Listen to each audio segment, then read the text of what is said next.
essa abertura eu faço questão de fazer aí da Max Bio, viu? E dizer o seguinte, onde estiver Max Bio hoje, ele está contente. Está muito contente, primeiro porque é um cardiologista que abre. Ele, como emérito da American College, certo? Ele certamente está muito contente. Segundo, porque, como ele dá assistência da academia, né? Como professor e como cientista, e é uma seção que ela é plural, né? Diferente da seção científica, como diz o nome da FPQ, a seção Max Bio, que homenageia ele, que nós criamos no intuito de trazer assuntos e temas relevantes da medicina crítica, da terapia intensiva, da emergência, do suporte avançado de vida, mas em todas as suas nuances, não só de atualização científica, pesquisa, mas assuntos relevantes de assistência, casos clínicos, acadêmicos, que desde o internato o Germano já brilhava, já demonstrava essa atitude dele presente, investigativa, disciplinada, entendeu? Voltada para assistência e tal. E isso se configurou na residência aí no COL, depois na assistência que ele ficou tantos anos aí, no doutorado dele, em todas as coisas. Então, não é surpresa, não, eu apresentar, porque conheço um profissional de muito tempo, mas não só profissional, mas antes de tudo a pessoa. Quero dizer, Germano, fico muito contente. E depois, porque é cepa da casa. Né? Isso é uma sessão que vai ser apresentado um trabalho, né? Feito por um colega que coordena a cardiologia do Hospital São José dos Campos, do Litoral Norte, da Clínica Médica do São José dos Campos Litoral Norte, e vem liderando o projeto nosso de pesquisa, que é uma das missões importantes do Instituto. O Germano, além disso, tem MBA em gestão pela GT, quer dizer, uma pessoa também devotada para a gestão. Na área de classe, ele representa aí o Conselho Regional de Medicina, a seção aí da área de São José dos Campos. E hoje vamos ver um trabalho, você vê o fruto, em pouco tempo que vai ver, que conquista aí a gente esse trabalho que ele vai apresentar, uma publicação no Lancet, que é uma das mais prestigiadas revistas científicas do mundo. Então, parabéns, Germano, parabéns a todo o grupo, não se faz nada sozinho, o que ele fez foi liderado. Então, portanto, eu não fui deixar de dar essa abertura, pedindo licença a Elmoc, dessa liderança, e ter esse prazer de apresentar Germano, e mais ainda, pode ter certeza, com isso vai de ponta, que ele está lá alegre, muito alegre, por essa sessão. E está assistindo lá de cima, hein? Muito bom, André. Muito bem, obrigado pela apresentação. Você fez todas as qualificações do Germano e eu só acrescento que, por dever de ofício, ele é doutor em ciências pela Faculdade de Medicina da USP e, como você já salientou também, ele é o coordenador da Clínica Médica e da Cardiologia dos Hospitais Regionais de São José dos Campos, do Hospital Regional do Litoral Norte, e ele também é responsável técnico pelo transplante cardíaco do Hospital Alemão Oswaldo Cruz, aqui em São Paulo, e também delegado do CRM da Delegacia Regional de São José dos Campos. Muito bem.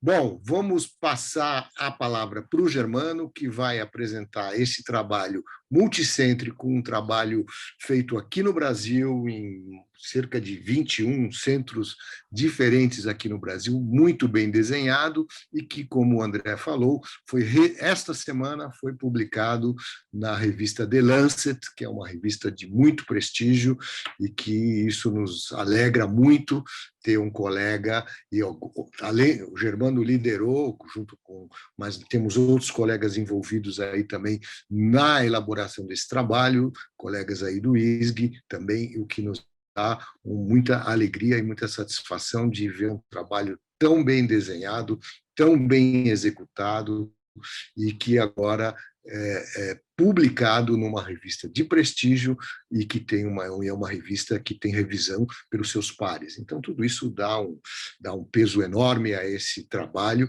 e aí eu peço ao Germano que faça a apresentação.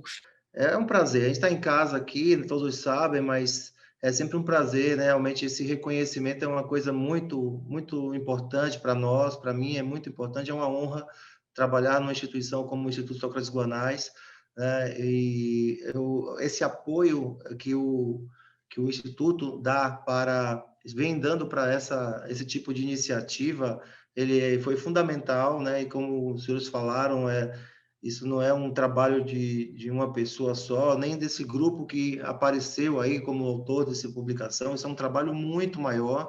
Meu último slide vai mostrar exatamente isso. E mais que isso, né, o apoio institucional, a visão e a missão tem que estar em consonância, a visão da instituição tem que estar em consonância com a produção científica para que a gente consiga executar esse tipo de projeto de pesquisa nesse nível das nossas instituições, né? Então, eu preciso agradecer aqui publicamente o apoio incondicional que o ISG, como instituição, tem dado desde mais de um ano que nós vemos discutindo isso mais a fundo, e esse, de fato, é uma grande premiação para esse esforço hercúleo de todos nós, né? Eu queria agradecer muito pessoalmente aqui ao doutor André, pelo empenho pessoal em facilitar e permitir que nós tivéssemos a estrutura mínima necessária para poder participar de projetos dessa linha. Quero agradecer também aqui de antemão também a doutora Bárbara Fialho, que tem sido uma companheira em toda a parte regulatória, em todos os bastidores para poder executar os projetos de pesquisa. Bom, então hoje a gente vai fazer uma análise crítica desse artigo científico do Coalizão 4, um estudo chamado Estudo Action. Não tenho nenhum potencial conflito de interesse específico para essa apresentação, mas aqui estão meus potenciais conflitos de interesse em genérico. Bom, esse aqui foi um artigo que nós publicamos no dia 4, exatamente uma semana atrás, no The Lancet, como já foi mencionado. The Lancet é um periódico que tem um fator de impacto maior do que 60, é um fator de impacto extremamente alto. Então, isso quer dizer que esses trabalhos, eles costumam ser citados, os trabalhos publicados no The Lancet, os artigos originais, eles tendem a ser citados por muitos autores, reproduzidos, e isso reflete um estudo que tenha tido um desenho adequado para responder às perguntas, que é a pergunta principal do estudo, uma execução adequada e na verdade, assim, que responde a uma pergunta considerada relevante, ou seja, se muitas pessoas fazem essa pergunta e eles vão buscar essa resposta na literatura, eles provavelmente vão acessar esse estudo e vão encontrar uma resposta para uma pergunta relevante. Então, esses aqui são os autores que foram incluídos na publicação. Então, nós estamos aqui entre os autores, e isso é um motivo de muita alegria pessoal para mim, mas eu estendo isso para toda a equipe que nos auxiliou em todos os aspectos. E o estudo, ele é um estudo que foi liderado pelo professor Renato Lopes. Eu preciso destacar aqui, o professor Renato é o autor principal do estudo. Ele foi muito importante para esse momento que nós estamos vivendo, né? Então, o Brasil está vivendo um momento em pesquisa clínica que talvez seja um momento singular. Realmente, nós temos tudo para crescer muito. Nós já entramos no cenário de pesquisa clínica internacional, através, principalmente no caso da Covid, dessa colaboração entre vários centros, que a gente chama de Coalizão Covid Brasil. Essa coalizão, ela não é nada mais, nada menos do que um tremendo trabalho de equipe. E tem algumas pessoas que aqui são pessoas que têm já uma formação em pesquisa clínica muito consolidada, são líderes em pesquisa clínica, são pessoas que publicam já em nível internacional já há muitos anos, e um deles é o professor Renato Lopes, sem deixar de mencionar também o professor Otávio Berwanger, o professor Álvaro Alvezum. Todos eles já vieram aqui na nossa sessão científica das terças-feiras, são colegas que são todos cardiologistas, né? Embora o tema seja uma doença infecciosa, percebam que dessa estrutura aqui, dessa quantidade de autores aqui, a maioria esmagadora é de cardiologistas, tem muitos também intensivistas, outros que são ambos, como é o meu caso, mas o ponto é que nós tivemos que nos juntar enquanto equipe para poder fazer um projeto de pesquisa que pudesse ser execuível no Brasil, e esses são autores 100% nacionais. Não há aqui nenhum tipo de autor internacional que tenha sido uma facilitação. Não, todos são brasileiros e todos são serviços no Brasil. Então, isso é muito importante, é um estudo de DNA 100% nacional, e foi a partir da junção desses colegas que a gente conseguiu fazer vários projetos que alguns já foram concluídos, outros estão em andamento, e os projetos estão sendo realmente um sucesso, né? Os estudos da Coalizão 1, 2 e 3 já foram publicados, esse é o Coalizão 4, que todos pegaram top 5, pegaram o JAMA, o New England, o Lancet, então isso já se tornou aí uma expectativa para esses projetos, dada a qualidade deles. Temos ainda os projetos 5, 6, 7 e 8 da coalizão, e tem vários outros projetos em andamento para além da Covid. Então, pessoal, esse estudo especificamente, ele versa sobre estratégias de tratamento com anticoagulação profilática versus terapêutica para pacientes admitidos no hospital com Covid-19 e dedímero elevado. Então, esse é um estudo, um ensaio clínico randomizado, que é aberto, pragmático, multicêntrico e controlado. Então, o grupo controle é o grupo profilaxia e o grupo tratamento é o grupo de anticoagulação plena. Então, essa foi a publicação do Lancet com os autores. Como eu já comentei, essa coalizão foi formada inicialmente com alguns hospitais privados do Brasil, os top 6, e conta também com uma equipe que é o DSMB, que é um comitê independente de monitorização de segurança de dados, composto pelo professor Granger, da Duke University, do professor Mark, da McMaster, lá no Canadá, e a Karen Piper, que é uma estatística. Então, esse trio faz a monitorização e a avaliação independente dos dados de forma adjudicada e cega. Então, aqui, obedecendo uma avaliação crítica de um artigo, ela precisa obedecer alguns critérios, então eu vou aqui declinar já como será a nossa análise desse projeto. Nós temos 3 itens, então a primeira é validade interna, o segundo é resultados, e depois a validade externa ou aplicabilidade desses resultados. A validade interna é uma estratégia que é bastante comum para nós que fazemos avaliação de projetos de pesquisa, para entrada, ou seja, uma avaliação para entrar num periódico ou para um congresso. Então, essa é uma estratégia que a gente usa, que é título, objetivo, conclusão. Isso é uma triagem rápida para saber se o estudo está minimamente coerente para a gente poder continuar nessa triagem. Se não houver coesão entre o título, o objetivo do estudo e a conclusão, a gente pode prescindir de ler o resto do artigo, né? E depois, se ele passa nessa triagem rápida, a gente faz aí sim uma análise que a gente chama de análise PICO, né? Pacientes, intervenção, comparação ou desfecho.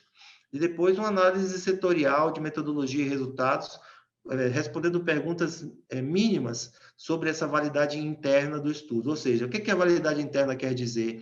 Esse estudo foi desenhado e executado de maneira adequada para responder a pergunta para a qual ele se propôs? Esse é o ponto da validade interna. E aí a gente vai ver os resultados. Quanto mais práticos esses resultados, de preferência traduzidos em dados absolutos, como NNT ou NNH, né? Número necessário para tratar ou número necessário para fazer mal, melhor. A gente consegue ter algo mais palpável, inclusive para o terceiro item, né? Para a gente poder saber se existe uma validade externa, ou seja, uma aplicabilidade dos resultados desse estudo válido no meu paciente. Então, o ponto é que a gente entenda se, geralmente, quando você vai consultar a literatura, é porque você está diante, muitas vezes, de um paciente e você tem uma pergunta. E qual é a pergunta desse estudo, em última análise? A pergunta desse estudo é, Será que em pacientes hospitalizados com COVID-19 confirmado e dedímero elevado, vale a pena anticoagular plenamente esses pacientes? Essa foi a pergunta do estudo. E o que levou a essa pergunta? Essas premissas aqui, esse background. Então, primeiro a gente sabe, né, que alguns eventos tromboembólicos venosos e arteriais têm sido reportados em pacientes com COVID-19. E esses eventos, muitas vezes, eram precedidos de elevação de biomarcadores, como o dedímero, e há uma associação clara entre a elevação do dedímero e a pior mortalidade nesses pacientes. Então, no mínimo, o dedímero é um marcador de prognóstico na COVID-19, né? Então, alguns estudos observacionais começaram a sugerir que o dedímero poderia ser, além de um marcador de gravidade, um preditor de boa resposta à anticoagulação plena. Então, alguns estudos observacionais já vinham sugerindo isso, não somente na área de COVID, em outras áreas também. Então, foi extrapolando-se o seguinte: bom, se o paciente que interna com COVID, ele tem, sabidamente, uma fase 2, que é uma fase inflamatória, que se torna frequentemente protrombótica, já existe esse tipo de evidência anatomopatológica, existe essa evidência epidemiológica, com estudos que mostram uma incidência maior, pode chegar até ser 9 vezes maior em fenômenos tromboembólicos na COVID em relação a outros tipos de infecção viral. Então, será que anticoagulando plenamente esses pacientes a gente consegue reduzir algum desfecho clinicamente relevante, preferencialmente mortalidade? Então, esse é um ponto importante. Outro ponto importante nas premissas são, será que a rivaroxabana, que é um anticoagulante oral, ele pode ser útil nesse contexto de anticoagulação plena? E um ponto também que nós observamos, existem pacientes que evoluem para fenômenos tromboembólicos após a alta. Então, a ideia é, será que teríamos que estender, caso a gente anticoagule esse doente, estender por mais um tempo, além da internação? São todas perguntas relevantes e foi aí que foi desenhado o estudo Coalizão 4 para tentar avaliar se essa estratégia de tratamento pleno, né, anticoagulação plena, com rivaroxabana em pacientes que são considerados estáveis, ou enoxaparina, heparina não fracionada em pacientes instáveis, ou seja, uso parenteral nos pacientes instáveis e uso oral nos pacientes estáveis, e em pacientes com dedímero elevado, se eles seriam eficazes e ou seguros.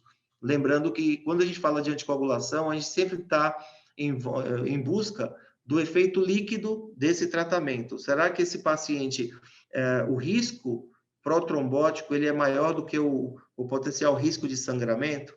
Que a gente já sabe, o paciente com anticoagulação plena provavelmente sangrará mais do que um paciente com anticoagulação profilática. Por outro lado, nós queremos saber se a quantidade de eventos que ele pode ajudar a diminuir compensa esse potencial aumento no risco de sangramento. Então, esse título ele foi refletido aqui no final da introdução. Nós temos aqui fazendo a triagem rápida, título, objetivo, conclusão. O objetivo sempre fica aqui no final, está aqui, né? Basicamente, o objetivo no final, no último parágrafo da introdução, vocês vão encontrar que é isso aqui. Então, para avaliar se a anticoagulação terapêutica é eficaz em prevenir complicações em pacientes hospitalizados com COVID-19 e dedímero elevado, nós realizamos um ensaio clínico randomizado, comparando a eficácia e a segurança da anticoagulação profilática versus a terapêutica. Então, combinou o título com o objetivo. E a conclusão, já colocando para vocês, em conclusão, os pacientes hospitalizados com COVID-19, com dedímero elevado, com anticoagulação inicial terapêutica, ou seja, plena, com rivaroxabana para pacientes estáveis ou enoxaparina para pacientes instáveis, seguido de rivaroxabana por 30 dias, não melhorou desfechos clinicamente relevantes e aumentou o sangramento comparado com a anticoagulação profilática intra-hospitalar.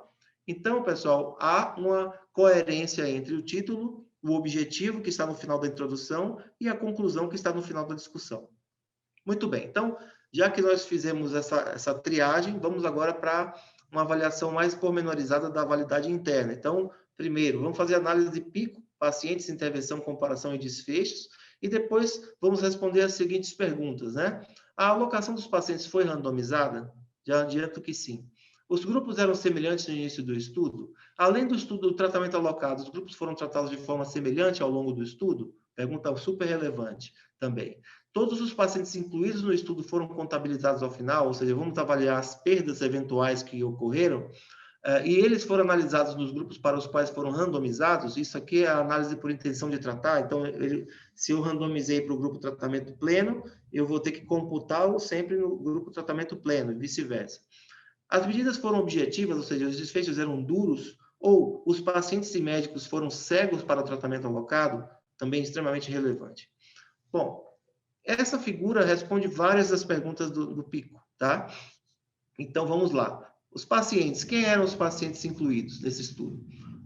Isso aqui foi publicado, só para destacar, que foi publicado previamente ao fechamento desse estudo, foi esse ano, no American Heart Journal, mostrando o desenho e a metodologia que ia ser aplicada no estudo. Então, isso também dá muito peso para a publicação, então, não houve mudança no meio do caminho em relação ao desenho do estudo. Isso é super importante.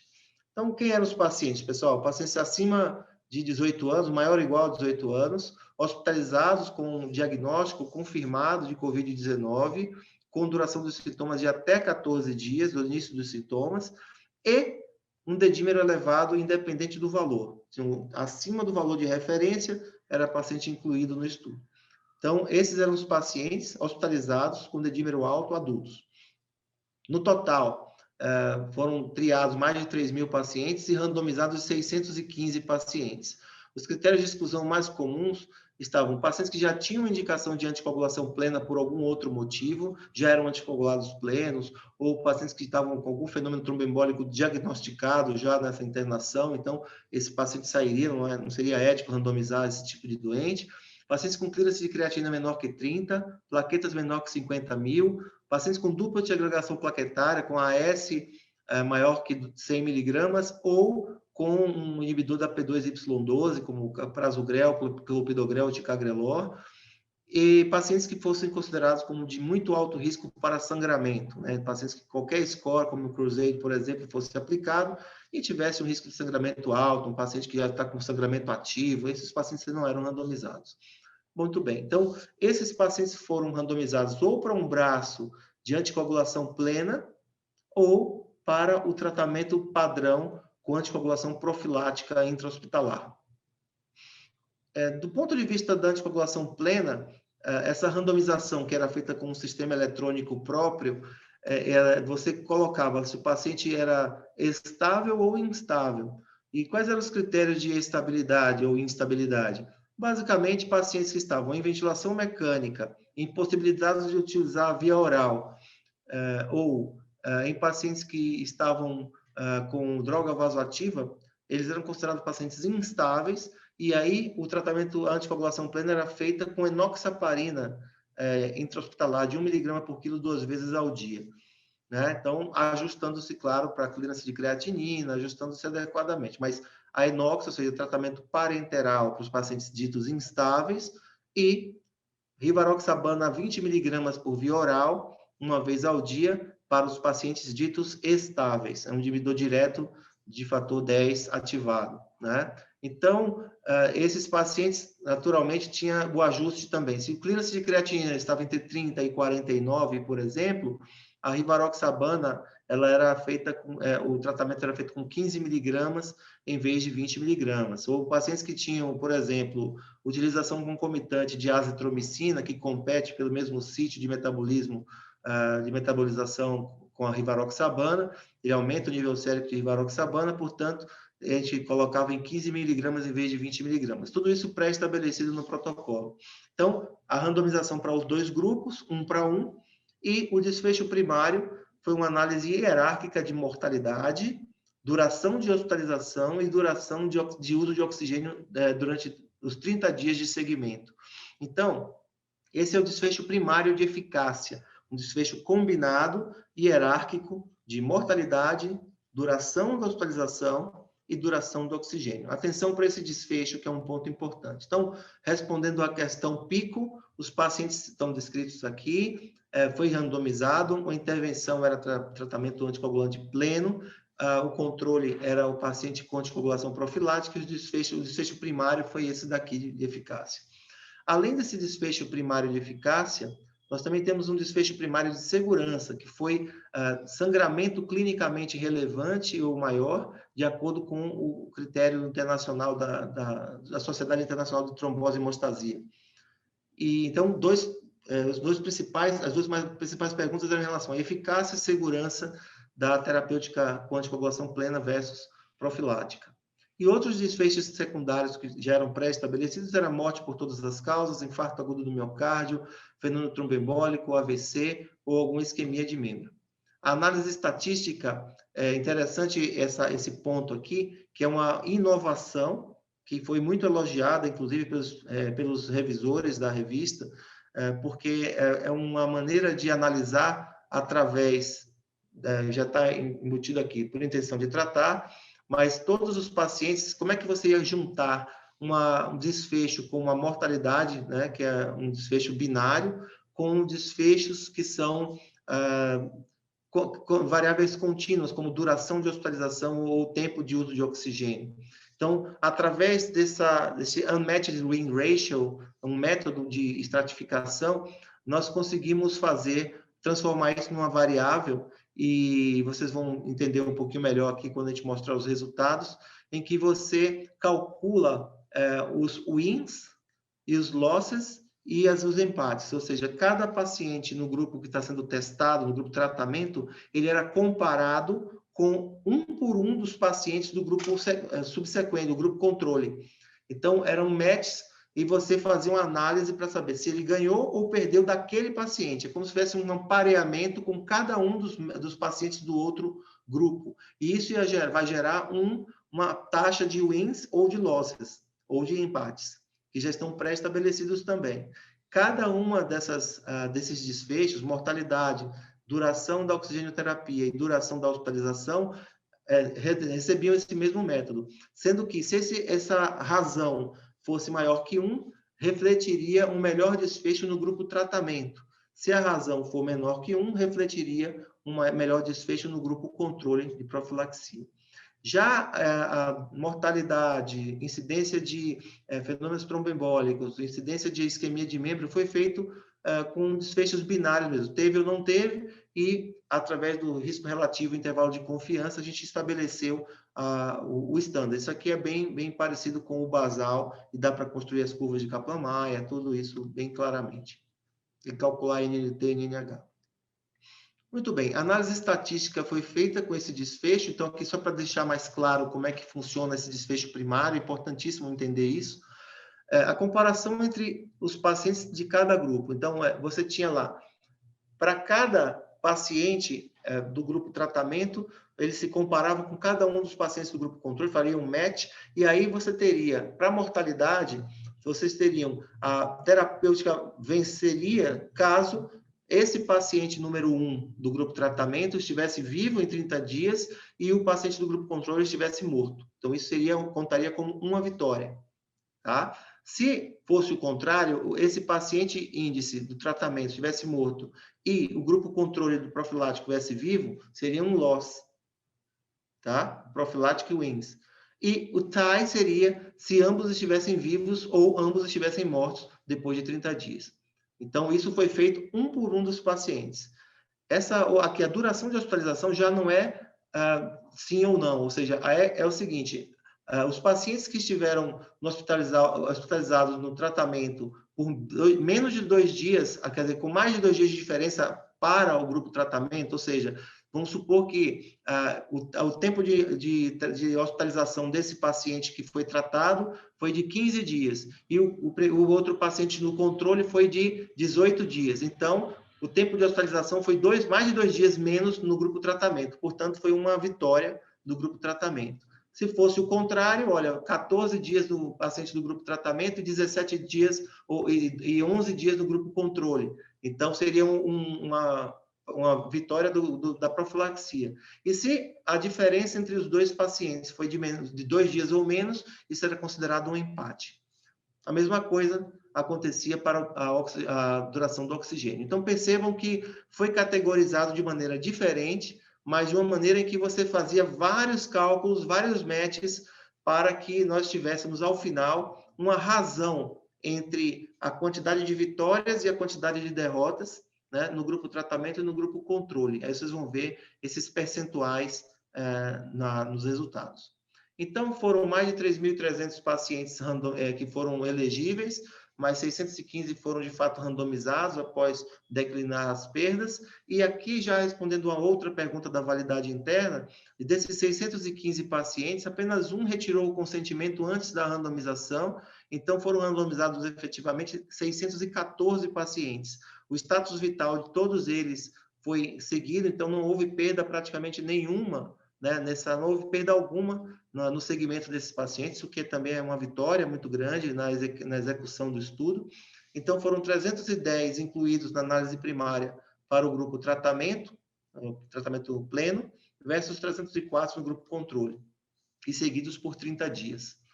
As características de base desses pacientes, aqui falando um pouco mais sobre quem de fato foi incluído, ainda na análise PICO, pacientes que tinham em média 56 anos de idade, a maioria, 60% aproximadamente, sexo masculino, índice de massa corpórea em torno de 30, a incidência de diabetes não era desprezível, 26% no grupo tratamento, 22% no grupo controle, embora isso não tenha sido estatisticamente significativo, era uma diferença razoável, mas também houve mais pacientes fumantes no grupo controle do que no grupo tratamento, mas também não foi estatisticamente significativo, metade deles eram hipertensos. Então, esse é o jeitão dos pacientes. Um detalhe interessante também aqui, destacar, é que a maioria esmagadora dos pacientes, em torno de 93% a 94% em ambos os grupos, era de pacientes estáveis, ou seja, eles não estavam com droga vasoativa, eles não estavam em ventilação mecânica e conseguiam usar a via oral. Sendo então que dos instáveis eram 5,3% e 7,4%, respectivamente, ou seja, um percentual muito baixo de pacientes instáveis incluídos nesse projeto. Então, 75% deles estavam necessitando de oxigênio, 25% estavam hospitalizados, mas não estavam em uso de oxigênio no momento da randomização, sendo que a incidência de ventilação mecânica invasiva foi em torno, como eu comentei, de 5% a 7%, então uma incidência baixa. Então, a maior parte desses pacientes realmente era considerado moderado. Eram pacientes, mais de 80% dos pacientes incluídos, de fato, na análise, eram pacientes considerados COVID moderado. Isso vai ser importante para nós, na nossa validade externa. Então, qual é o tipo de paciente que se aplica, né, para a gente tentar fazer uma analogia para esse estudo? O que esses pacientes estavam usando?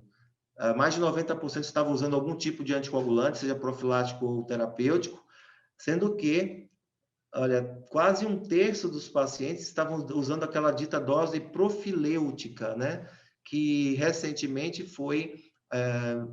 essa pergunta foi respondida. Não se usa a dose profilêutica, porque nós temos um estudo muito interessante, que é um estudo iraniano, chamado Inspiration, foi publicado em abril desse ano, mas já tinha sido anunciado previamente, mostrando que eles randomizaram 600 pacientes, também 1 para 1, muito parecido com o desenho do nosso estudo, e foi um estudo muito bem executado também, lá em Teherã, foram 10 centros lá em Teherã, eles mostraram que utilizar aquela dose intermediária, enoxaparina, 60 uma vez ao dia, num paciente com peso habitual, versus a dose profilática, não melhorou desfechos clinicamente relevantes e tendeu a aumentar sangramento também. Então, essa evidência é bastante contundente, foi desenhada especificamente para isso. Então, a dose profilêutica ela foi abolida, né? Ela foi realmente desencorajada. E depois essa evidência é bastante robusta. E nós observamos que essa dúvida ainda existia enquanto nós fazíamos a inclusão dos nossos pacientes. Isso reflete a prática clínica, que ela é variável. No meio de uma pandemia, cada serviço tem um jeito de lidar com as coisas, né? Então, só para mostrar que essa era uma dúvida relevante e que depois que entrava no projeto, ou o paciente ia para profilaxia ou ele ia para tratamento pleno. Ninguém ficou com dose profilêutica, né? Mais de 80% já estavam usando corticoide. Essa evidência foi publicada em meados do ano passado, no estudo Recover. Então, o estudo começou em maio do ano passado, portanto, boa parte dos pacientes incluídos já estavam usando corticoterapia a partir da publicação. E aqui outro ponto importante também, que é sempre uma dúvida que surge, é qual o percentual de pacientes, qual o parâmetro, né? Quanto de dedímero realmente esses pacientes tinham na hora de entrar. Então, qualquer alteração era considerada ok para os pacientes entrarem no critério de inclusão, mas aqui mostra que 27% desses pacientes, eles tinham dedímero acima de 3 vezes o valor normal, né? Então, no nosso caso aqui, que é de 500, né, de 0,5 ou 500, dependendo da unidade que você utilizar, teriam mais de 3 vezes o valor da referência, 27% teria mais de 1.500 de dedímero. E isso vai ser analisado também como subgrupo. Isso aqui responde como é que foi o tratamento em relação ao longo do estudo. Isso aqui a gente pode recuperar dentro da suplementação. Se vocês acessarem o site do The Lancet, entrarem no estudo, você tem lá o apêndice com mais de 100 páginas, mostrando todos os detalhes de como foi o tratamento dos pacientes ao longo do estudo, que foram semelhantes entre eles, que é uma das perguntas. Então, nós concluímos a validade interna da seguinte forma.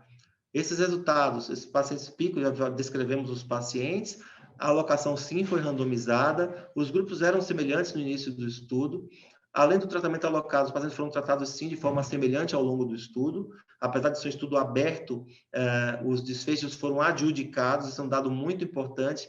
Então, existia um comitê independente para analisar cada desfecho de sangramento, de evento tromboembólico, todos os desfechos eram avaliados por um comitê independente, esse sim cego, para os desfechos. Os médicos não eram cegos nem os pacientes para o tratamento, era um estudo aberto, né? Então, respondendo à última pergunta, porém, os desfechos, eles eram analisados de forma cega, né? Então, isso alivia o potencial viés de seleção que pode acontecer numa situação em que o estudo é aberto e os desfechos não serem duros. A mortalidade por todas as causas ela foi analisada também, é um desfecho duro, mas o desfecho primário é um desfecho composto, como a gente vai ver agora, aquele desfecho que nós descrevemos e vamos ver os resultados agora.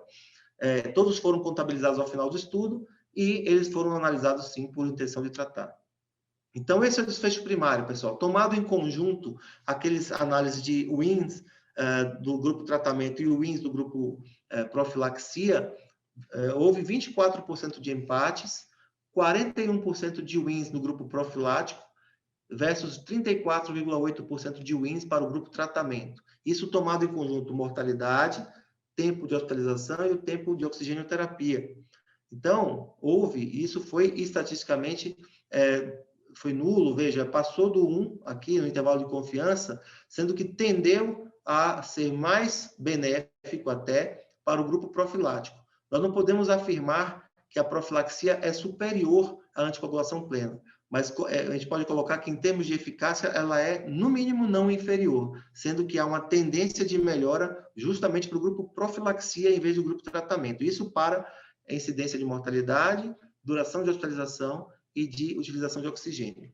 E tomados agora de forma separada cada um dos desfechos, essa tendência se manteve. Então, houve mais wins no grupo de mortalidade, sobre mortalidade no grupo profilaxia, no grupo, da mesma forma que a duração de hospitalização e a duração de uso de oxigênio. Então, os wins, eles foram consistentemente maiores no grupo profilaxia de forma conjunta ou tomados em separados esses 3 componentes do desfecho primário. Isso mostra a consistência desses resultados. Aqui, sobre a eficácia, agora pegando a análise que a gente já está mais acostumado a fazer, que é por risco relativo, observem que a mortalidade por todas as causas, ela foi maior, vou pegar o desfecho duro aqui principal, né? Foi de 11,3% de mortalidade no grupo tratamento pleno, versus 7,6% no grupo controle. Né? Então, houve uma diferença absoluta de risco aqui de quase 4%, ou seja, um NNH de 25. Para cada 25 pacientes que a gente trata plenamente, um morria mais do que no grupo controle. a um passo, embora isso aqui tenha passado o intervalo do 1. Então, também não dá para você afirmar que profilaxia reduz mortalidade. O estudo não foi feito, calculado para essa finalidade, mas há uma tendência clara de maior mortalidade no grupo de tratamento do que em relação à profilaxia, tratamento pleno do que profilaxia. Embora ou tenha havido 2,5% a menos de incidência de fenômenos tromboembólicos. A gente já esperava por isso, né? Então, a gente já esperava que o tratamento com o grupo tratamento pleno tivesse menos fenômenos tromboembólicos, porém, houve mais sangramento, né? Se vocês olharem aqui, a mortalidade tendeu a ser mais alta no grupo tratamento pleno, e o sangramento foi 8,4% no grupo tratamento versus 2,3% no grupo controle, profilaxia. Então, esse chamado o benefício líquido, né? 18% teve eventos significativos no grupo tratamento versus 15,5% no grupo profilaxia. Então, gente, o que nós estamos falando é, embora você diminua um pouco a incidência de fenômeno tromboembólico, isso não foi suficiente para suplantar o potencial malefício de sangramento e outros eventos que ocorrem quando você utiliza a anticoagulação plena nesses pacientes. Além disso, analisando por subgrupo, a gente observa a consistência desses resultados. Nos instáveis tinha um N muito pequeno, então 39 pacientes. Aí você observa a quantidade de matches que foram feitos com aquele desfecho primário, né? Então, é uma análise combinatória. Então, cada paciente do grupo tratamento sendo combinado com todos do grupo controle. Eles fizeram isso por extrato, e mostrando que a tendência sempre foi à esquerda do 1, ou seja, o grupo profilaxia foi aparentemente melhor em praticamente todos os cenários. E o moderado, que foi o grosso dos pacientes incluídos, também tendeu a isso. Importante lembrar aqui que os pacientes que estavam com dedímero acima de 3 vezes o valor de referência também tenderam a melhor no grupo profilaxia, ou seja, mesmo categorizando por tercis de dedímero, uma vez o valor de referência, 1,5, 1,5 a 2,5, maior que 2,5 vezes, veja que ainda assim não houve sequer uma tendência de ser melhor no grupo tratamento. Isso foi uma das perguntas mais relevantes do estudo. Portanto, a conclusão a que a gente chegou foi que os pacientes hospitalizados com Covid-19, com o dedímero elevado, que iniciaram com tratamento anticoagulante pleno, com rivaroxabana 20 mg em pacientes estáveis ou enoxa para pacientes instáveis, seguido de rivaroxabana por até 30 dias, não melhorou os desfechos clinicamente relevantes e aumentaram a incidência de sangramentos comparando com a anticoagulação profilática intra-hospitalar. E isso vale, então, para o meu paciente, né? Então, o meu paciente é muito diferente daqueles incluídos nesse estudo, de tal forma que os resultados não possam ser esperados nesse caso. Ou seja, meu paciente, quem é meu doente que eu estou tentando aplicar esse resultado? O meu paciente é um paciente entubado, idoso, que está 3 dias em ventilação mecânica, lá na UTI, o dedímero está alterado. Bom, esse não é bem o paciente que está no grosso dos pacientes incluídos nesse estudo. Lembre que aqui são pacientes moderados. Mas eu quero pegar um moderado, quero anticoagular pleno, mas com heparina sódica. Também não foi esse o tipo de anticoagulação que nós utilizamos no nosso estudo. Então, se o paciente está estável, ele receberia rivaroxabana nesse estudo. E foi rivaroxabana que teve um resultado neutro em termos de eficácia e aumentou sangramento. Como seria se nós tivéssemos feito esse estudo somente com heparina sódica ou heparina não fracionada, independente de ser estável ou instável? Não sabemos. Essa é uma pergunta que ainda não está bem respondida. Essa é uma lacuna do conhecimento. E esse meu paciente tem um dedímero normal. Posso colocar esse paciente como se fosse desse estudo? Não, esse paciente sequer entraria no nosso projeto de pesquisa. E, acima de tudo, nós temos que fazer uma análise do risco e benefício inerente ao tratamento farmacológico anticoagulante nesses pacientes, né? Então, meu paciente tem algum risco de sangramento adicional, ele entraria, em última análise, ele entraria nesse estudo? Não, ele tem um sangramento recente, uma hematoquesia significativa, sequer a gente pode pensar em anticoagulação plena nesses pacientes, por isso eles foram excluídos desse estudo. Então, nós fazemos um corolário do que esses resultados significam para a prática clínica, e basicamente é isso, pessoal. Primeira coisa que a gente pode concluir desse projeto é que, primeiro, utilizar o dedímero como uma estratégia que, isoladamente, o fato de estar internado e dedímero alto na internação, vamos anticoagular pleno esses pacientes, esse estudo respondeu essa pergunta. Com base nesse estudo, não é uma estratégia adequada. Então, não vale a pena, de rotina, anticoagular um paciente tão simplesmente porque ele internou com dedímero elevado. Essa é uma pergunta importante. Uma outra pergunta, e outro ponto importante é que isso vale para os pacientes que são moderados, COVID moderado, que era a maioria desses pacientes, e que mantinham o dedímero alterado, tá? Então, esses pacientes não se beneficiaram de usar rivaroxabana ou enoxa se estivesse na fase instável. Vale, Germano, para pacientes intubados em ventilação mecânica? Bom, nosso percentual de pacientes foi muito pequeno para poder extrapolar esses resultados. Droga, que droga que a gente usou? Rivaroxabana na maioria dos pacientes. Então, se nós formos fazer de forma sistemática anticoagulação plena com heparina sódica, como tem sido sugerido em outras plataformas, por exemplo, tem alguns estudos que já surgiram, que foi o estudo ACTIV-4A, a gente foi convidado para o ACTIV-4B, C, para entrar do NIH, um estudo do NIH, que é uma plataforma que está sendo utilizada em vários locais do mundo, junto com o RECAP e com o ATAC, são 3 plataformas que estão sendo unificadas para tentar gerar evidência em tempo real.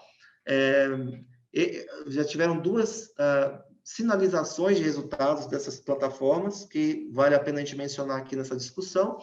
Uma é um resultado em pacientes críticos, que saiu em 22 de dezembro, também não foi publicado em nenhum jornal revisado por pares, foi uma publicação, um press release, praticamente, mas isso já fez com que a gente fosse um pouquinho mais condescendente, mostrando o seguinte: pacientes que estavam em situação crítica, né? Um paciente COVID crítico, anticoagulação plena versus profilaxia, vale a pena ou não? Essa plataforma, que tem uma maneira diferente de randomizar, isso aí tem sido muito discutido, né, entre os pares, entre os revisores, por isso que ainda não foi publicado em revistas, que são revistas de peso, estão em vias de, né?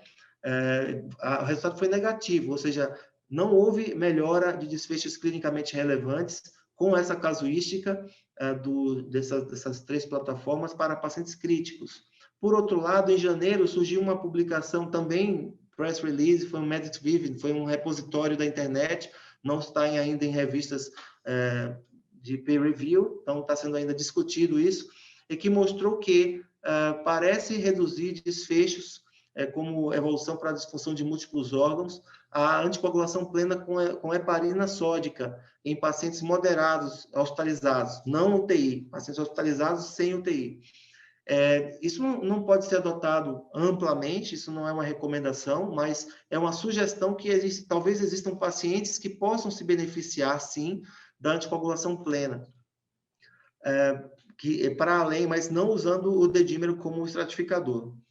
Tem uma outra proposta que é interessante, que foi publicado agora recentemente por alguns colegas que são, se não me engano, de Bangladesh. Tem alguns pesquisadores do Oriente Médio e lá mais do Extremo Oriente, que estão sugerindo a utilização de combinar alguns fatores, estão propondo, também não foi validado isso, mas propondo um chamado um SIC-score, que é um score de coagulação intravascular na COVID, que é diferente da coagulação vascular intradisseminada, que é diferente da coagulação intravascular da sepse, né? As características são diferentes e eles criaram um score a ser validado em que leva em consideração o SOFA do paciente, o DIC score, o score de coagulação intravascular disseminada e o dedímero. Eles fizeram uma composição e sugerem ali que pacientes de alto risco que sejam hospitalizados, que não sejam em terapia intensiva, talvez possam se beneficiar de uma estratégia. Isso aí tem que ser validado a posteriori. E então, aqueles que são mais liberais com a anticoagulação plena, que confiam no efeito pleiotrópico da heparina sódica em detrimento, por exemplo, da rivaroxabana, que talvez por esse motivo haja uma diferença entre os resultados dos estudos, eu sugiro que eles façam os colegas que sejam mais liberais com a anticoagulação façam uma revisão e tentem justificar o porquê desse paciente ter tão mais alto risco para além do dedímero, tá? E, por último, mas não menos importante, em relação aos pacientes que têm nossa prática clínica, né, no que é que a gente ganhou aqui? Bom, primeiro a gente precisa tentar documentar fenômenos tromboembólicos. A gente sabe que eles existem, mas o dedímero não é sozinho o nosso guia. Então, o que a gente precisa fazer? Germano, então vamos deixar profilático para todo mundo e esperar acontecer um evento? Uma alternativa intermediária que tem sido validada em alguns projetos, já tem sido até sugerida em algumas diretrizes preliminares, é que a gente seja mais ativo na busca desses fenômenos tromboembólicos, né? Então, essa pode ser uma solução razoável. Pacientes que tenham não preenchem o critério para fenômeno tromboembólico a priori, pode ter dedímero alto ou não, ok. Vamos tentar fazer uma busca ativa de trombose venosa profunda com duplex scan à beira do leito. Se o paciente tiver uma suspeita clínica, continua aquela máxima. Nós temos suspeita clínica de uma embolia pulmonar por uma dissociação clínico-radiológica, o paciente teve uma piora súbita sem infiltrar muito o pulmão. Bom, se há suspeita clínica, nós estamos mais que autorizados a fazer anticoagulação plena, sim. Porém, a gente não deve se contentar com isso. Então, logo a gente consiga, nós devemos complementar essa impressão clínica com estudos não invasivos, pouco invasivos, como o ultrassom com duplex scan de membros inferiores, que pode corroborar ou não a nossa hipótese, o ecocardiograma à beira do leito, podemos avaliar se houve uma piora aguda da função do ventrículo direito, e, em última análise, se a gente conseguir fazer angiotomo desses pacientes, seria o ideal. Bom, eu quero parar por aqui para a gente poder discutir. Quero mais uma vez agradecer. Aqui está circulado aqui nossos hospitais que participaram desse projeto, né? Então, com o nome de vários colegas, eu faço questão aqui de falar todos que foram treinados especificamente aqui, oficialmente, né? Então, o Hospital Regional de Registro, temos aqui, além de mim e da Bárbara, né? O Mohamed, Maria Fernanda, a Gabriela, o Evaldo, Tatiane, a Jéssica, me ajudou bastante na inclusão dos pacientes, foi incansável, Jéssica, muito obrigado. A Camila Endo, o Adrio, no Regional de São José, além também da Bárbara e eu, a Ana Laura Nassif Garcia, da Clínica Médica, a Cândice Matarolo Marques, Marília Mischiati, além da equipe da UTI também, o próprio doutor Marcelo, a doutora Rosa, me receberam aí de madrugada, o pessoal da enfermagem da UTI, eu incluindo o paciente lá 1h30 da manhã, primeiro paciente do Action que a gente incluiu, eu estava com a perna imobilizada, saí de uma reunião do CREMESP que terminou meia-noite, fui para lá, fiquei até as 2h30 da manhã incluindo esse paciente, mas valeu a pena, pessoal. E sem também deixar de mencionar o pessoal do Litoral Norte aqui, o Daniel Drummond foi incansável também, um sujeito fantástico, me ajudou muito, o Nicolas também da UTI, lá do Litoral Norte, o Daniel também foi muito importante para nós, o Daniel da UTI, não me recordo agora sobre o nome dele. Então, assim, esse aqui é um trabalho, realmente, veja que isso aqui é um trabalho de equipe mesmo, foram vários hospitais aqui no país que, de fato, incluíram pacientes, não foram todos que foram incluídos na publicação, mas eles entenderam que o nosso esforço foi muito grande e o curto espaço de tempo que nós estivemos efetivamente incluindo pacientes, nós fomos muito consistentes, incluímos praticamente 10 pacientes em 10 dias, isso foi motivo de foi muito importante para a construção dessa evidência. Então, nós fomos premiados por ter participado de forma tão efetiva. Então, mais uma vez, eu agradeço enormemente a colaboração do ISG, o apoio da equipe transdisciplinar dos nossos hospitais e o apoio incondicional que a cúpula do Instituto tem dado para nossas iniciativas, que tenho certeza é a primeira publicação de muitas aí, que isso ajude a ajudar nosso mindset a se tornar mais focado também na produção de conhecimento para o Brasil e para o mundo. Muito obrigado. Muito bem, Germano. Ótima apresentação, parabéns. Muito interessante. Além do trabalho, além de você ter apresentado o trabalho, você também, de forma muito pedagógica, nos ensinou a muitos de nós como interpretar, como avaliar um bom trabalho, né?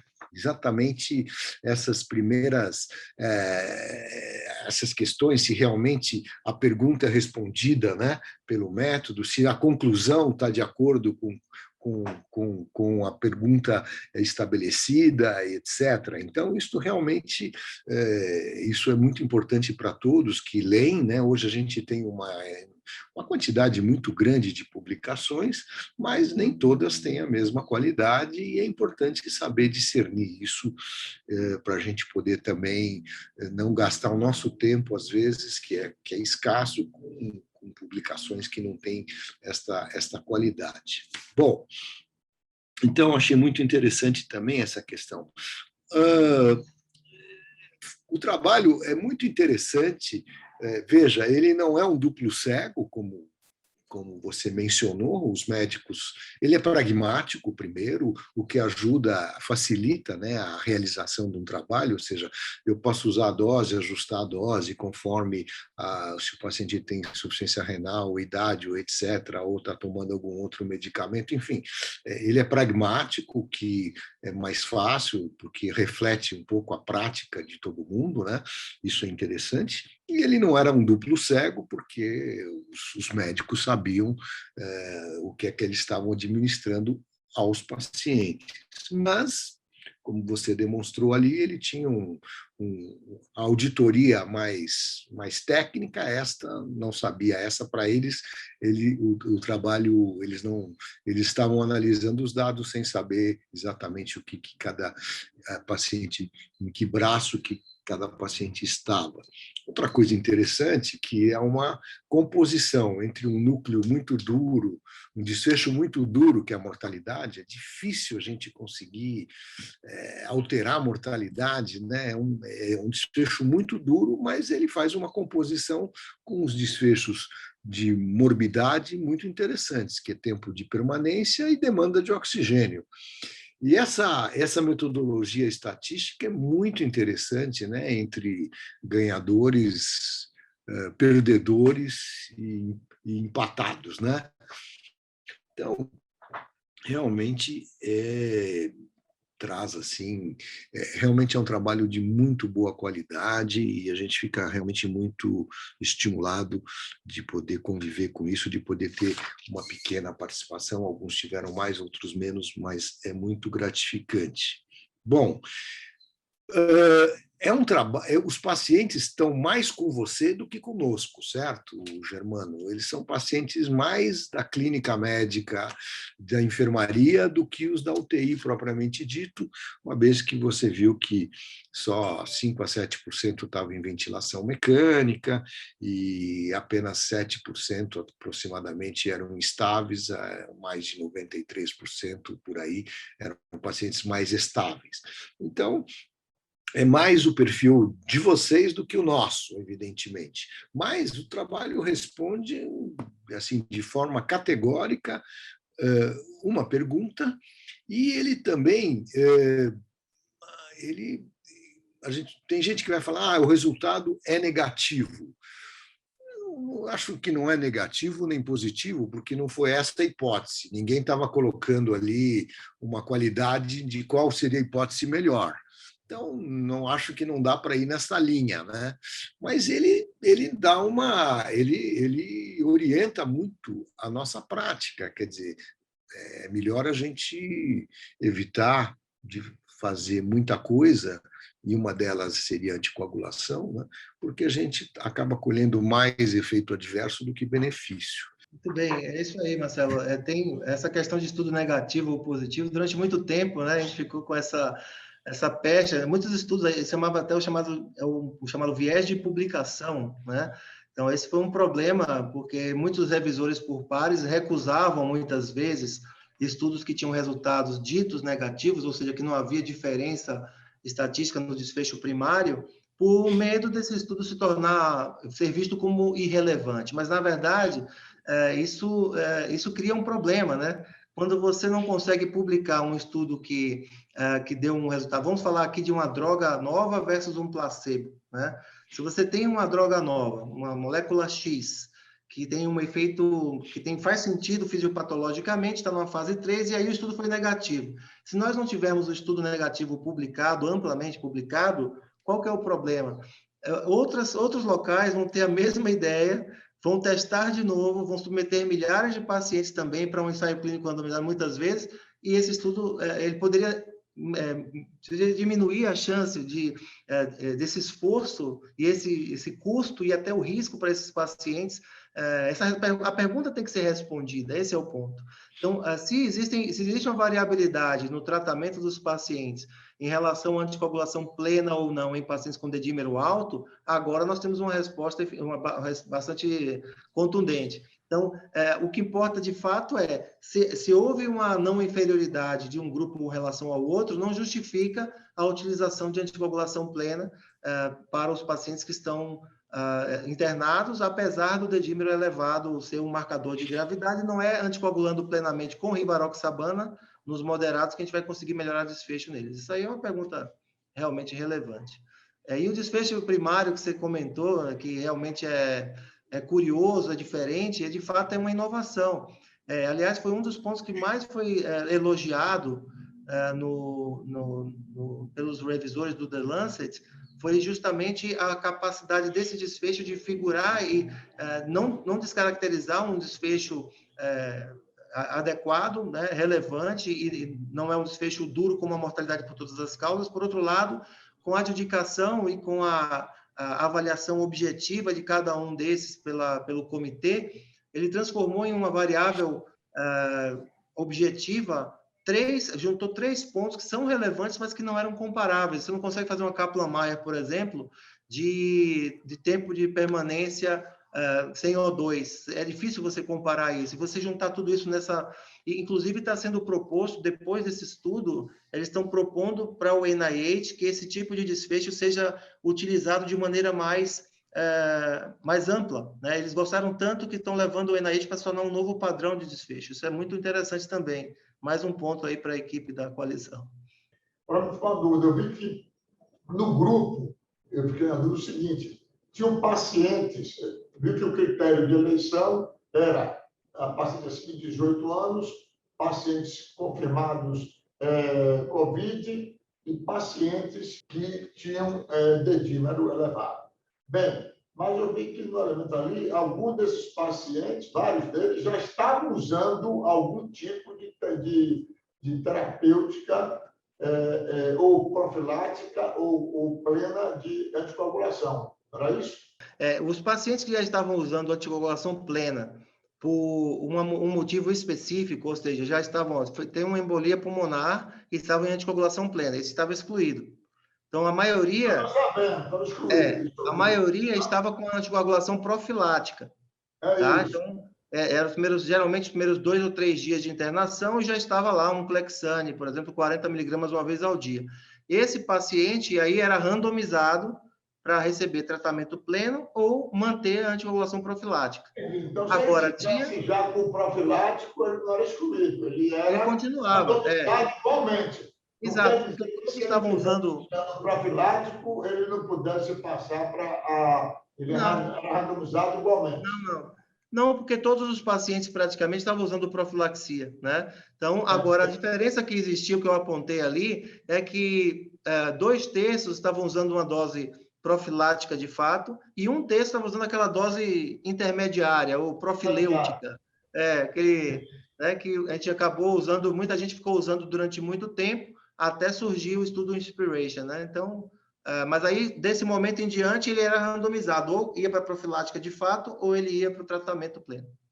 Mas não tinha nenhum desses, que era um trabalho muito cético, que estava usando a dose plena, porque, por exemplo, eu sei de pacientes, antes desse estudo, que estavam usando doses plenas, não vou dizer aqui, tem alguns até amigos, no sírio-libanês, que estavam usando dose plena, antes desse estudo. Então, tinham pacientes que estavam.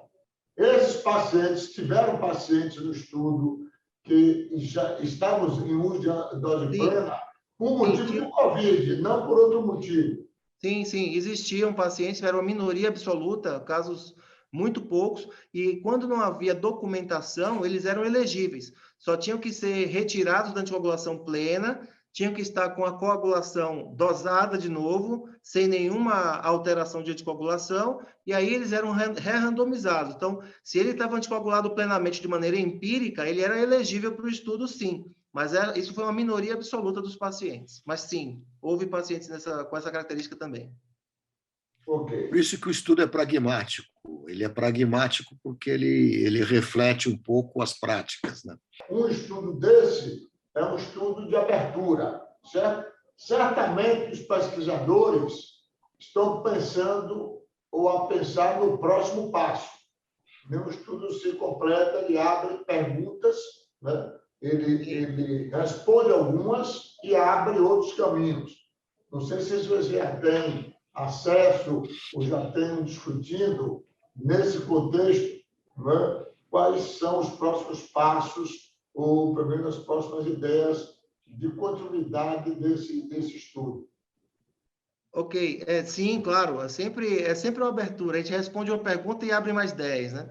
Então, em primeiro lugar, em relação à medicação, será que o efeito nulo se deveu à medicação especificamente, já que mais de 90% dos pacientes foram tratados já primariamente com rivaroxabana? Que essa é talvez também parte da pergunta que foi feita aqui pelo Celso Leitão, né? Que ele pergunta aqui, André, ó, quanto à heparinização plena tradicional com heparina em bomba de infusão e controles hematológicos, também não seria útil?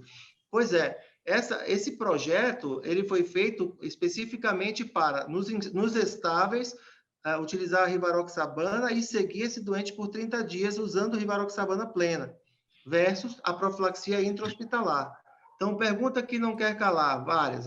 Primeiro, se eu utilizasse a heparina sódica, como o colega está sugerindo aqui, versus a profilaxia, teria sido diferente? Por que seria diferente? Uma das hipóteses é que a heparina tenha, sim, algum efeito antiviral, isso está documentado aí em alguns efeitos in vitro, e algum efeito sinérgico com alguns agentes imunomoduladores. Tem um estudo chamado HepMab, que nós estamos também participando agora, vamos começar a conduzir o estudo também. Esse estudo é um estudo do Ministério de Ciência e Tecnologia, e a Ludmila Rajá, ela é a principal pesquisadora aqui no Brasil, ela nos convidou para participar, e a gente vai fazer uma randomização em 4 braços, tá? Então, é diferente, não tem nada a ver com dedímero, mas são pacientes hospitalizados com Covid que vão receber, 2 vão receber tocilizumab, e 2 não vão receber tocilizumab. Cada um desses braços vai ser subdividido em heparinização plena ou heparinização profilática. E isso vai ser heparinização parenteral, ou seja, tocilizumab positivo com heparina plena, tocilizumab positivo com heparina profilática. Não tocilizumab positivo heparina plena e não tocilizumab positivo para heparina profilática. Vai ser um estudo com quase 300 pacientes para abrir mais uma linha de investigação para saber, primeiro, se há algum efeito intrínseco da heparina e, segundo, se há algum tipo de efeito sinérgico de imunomodulador, no caso a tocilizumab, com a heparinização. Então, tem várias perguntas. Outras perguntas importantes. Qual que é o efeito do dedímero? Apesar de ter essa estratificação em até 3 vezes, acima de 3 vezes, não parece ter apontado, tem alguns estudos, análises de subgrupos, que vão ser subestudos do Action, que seguramente vão surgir, por exemplo, com análise por nível de dedímero. Isso vai ser uma análise específica também para segmentos desses pacientes. Terceiro, a gente não respondeu aqui, por exemplo, o que acontece com pacientes extra-hospitalar. Então, a análise do que aconteceu, a evolução extra-hospitalar desses pacientes, do que eles morreram, e se isso tem alguma coisa a ver ou não com a estratégia de coagulação feita. Outro ponto que a gente também não abordou nesse estudo, mas que é super relevante, nós temos aqui na fase 1 da doença. Será que a tromboprofilaxia, que nós estamos aqui falando do paciente internado, né? Mas será que a utilização de tromboprofilaxia na fase 1 da doença, ela pode trazer algum benefício para diminuir a chance do paciente hospitalizar ou até de fenômeno tromboembólico ao longo do tempo? Por quanto tempo a gente deve anticoagular esse paciente se for anticoagulado com a COVID? Respondeu. Ou por quanto tempo deve fazer anticoagulação profilática oral extra-hospitalar? São todas perguntas sem resposta. Nós estamos participando do estudo Apollo, com a pixabana versus placebo, na fase 1 da doença. Nós estamos já nesse projeto, começando a investigar esse ponto. Temos um estudo de rivaroxabana versus não tratamento, estudo aberto, mas é randomizado, que é o estudo CARE, o Coalizão 8. Também estamos nele. Tem o estudo ACT, que é um estudo também do NIH, que nós estamos participando, que também versa sobre esse mesmo assunto. Então, o EPMAB, o Apollo e o CARE, já de cara, e depois do estudo ACT, o ACT for B e C, também ajudam a responder essas perguntas. Essa é uma questão muito interessante também, Germano, André e colegas. Como realmente está muito evidenciado que a Covid é uma doença onde você tem uma associação com fenômenos tromboembólicos, arteriais e venosos, isso não resta dúvida. E aí, no começo da nossa experiência, de todos nós, né, por que não anticoagular, né? Inclusive, subimos as doses aí para essas doses intermediárias durante algum tempo. Mas já tem alguns estudos também lá do ano passado já que mostraram que talvez o fenômeno tromboembólico não é tão modulado pela cascata de coagulação que a gente está mais habituado a interferir, e que a heparina, que é uma antitrombina lá embaixo, ela interfere nesse ponto dessa cascata. Provavelmente, esses fenômenos tromboembólicos também são modulados por outras vias, algumas imunológicas, etc., que a gente ainda não tem um conhecimento e nem sabe como interferir. Mas isso é muito interessante, porque a heparina, enoxaparina, enfim, mesmo os novos anticoagulantes orais, são medicamentos que têm uma eficácia e que têm efeito adverso importante, porque remédio também que não tem efeito adverso também provavelmente não serve para muita coisa. Então, é muito importante saber realmente extrair o melhor, né? Quer dizer, então, esse tipo de trabalho, por exemplo, ele aprimora a nossa prática, né? A gente deixa de fazer coisas que teriam um racional, mas que não está muito demonstrado, né? E que, ao contrário, pode piorar o desfecho, né? Então, é muito interessante. Uma coisa que a gente veja, isso dos doentes mais graves, né, Germano? Poxa, às vezes o doente vai mal, já passam 15 dias, 16 dias, 18 dias, teoricamente ele deveria estar um pouco melhor, a inflamação deveria estar menos importante, e o doente, insuficiência respiratória ruim, a gente, será que ele embolizou, não embolizou? Bom, você leva esses doentes para arteriografia e você não percebe, pelo menos nos grandes vasos, você não percebe um fenômeno tromboembólico. Mas o CO2 cada vez maior, evidentemente um efeito de espaço morto ali, o gap de CO2 entre a capnografia e o sangue, quer dizer, tudo te mostrando que tem um efeito de espaço morto enorme ali, que provavelmente, por conta lá da microvasculatura, onde tem a hematose, provavelmente ali você tem fenômeno tromboembólico. O próprio professor Saldiva, lá da Faculdade de Medicina da Patologia da USP, que tem feito várias estudos anatomopatológicos de pacientes que morrem de Covid nos pulmões, ele mostra ali os fenômenos tromboembólicos do capilar pulmonar, onde faz a hematose. Então, só que quando se leva para angiotomografia, não aparece. Então, isso é uma outra questão interessante, né? O que você considera? O que você acha disso?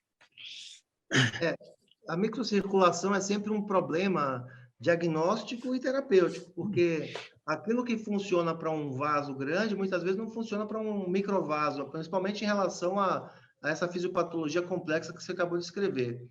O que a gente está tentando ver, realmente, em termos terapêuticos, é uma combinação de fatores. Então, tentar conjugar terapias imunomoduladoras, tanto na fase 2 e 3 da doença, como a gente está discutindo aqui, como também em fases mais precoces, né? Então, junto com a terapêutica antitrombótica. Um outro ponto, além da terapêutica antitrombótica, é a terapêutica antiplaquetária. Tem alguns projetos muito interessantes também, combinando alguns tipos de antiplaquetários que talvez tenham uma eficácia separada, diferente, do que os antitrombóticos, né? Então, tem projetos, se a gente for fazer uma análise combinatória de tudo que existe hoje no clinicaltrials.gov sobre esse assunto, tem várias combinações possíveis.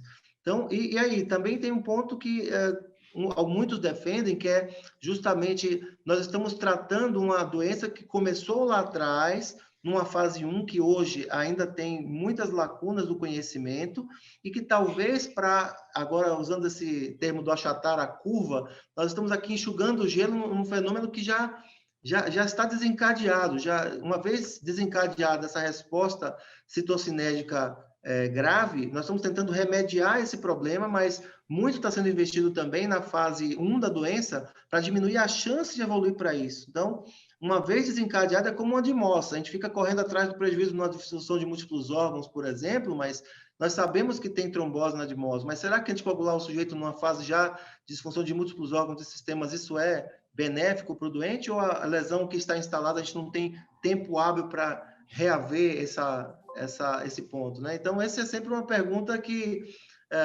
são perguntas que são lacunas do conhecimento, e a gente está correndo atrás do prejuízo em todas as fases da doença, né? Desde a prevenção até essas fases mais graves, mais críticas do paciente que está internado. Foi uma apresentação espetacular, Germano. Muito obrigado de ter aceito o convite, de ter nos oferecido aí essa apresentação. E que a gente realmente, a partir deste estudo, a gente começa a alterar a nossa prática, o que é muito importante, né? Então, realmente, quando você muda a sua prática, porque o estudo realmente foi um estudo relevante. Muito bem. Bom, agradecer a todos. Hoje foi uma sessão especial. O André Gonais também nos prestigiou aí com a presença dele, com a introdução, com os comentários.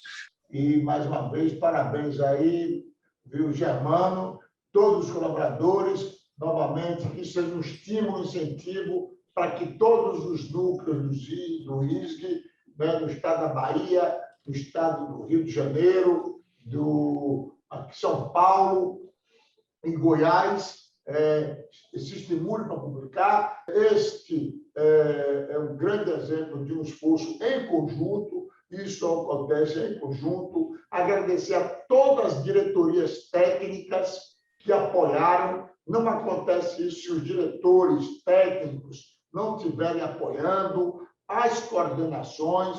Devo dizer também que todos devem contribuir, podem contribuir. Não precisa o indivíduo ser cientista, ou pesquisador, ou PhD, ou doutor, não.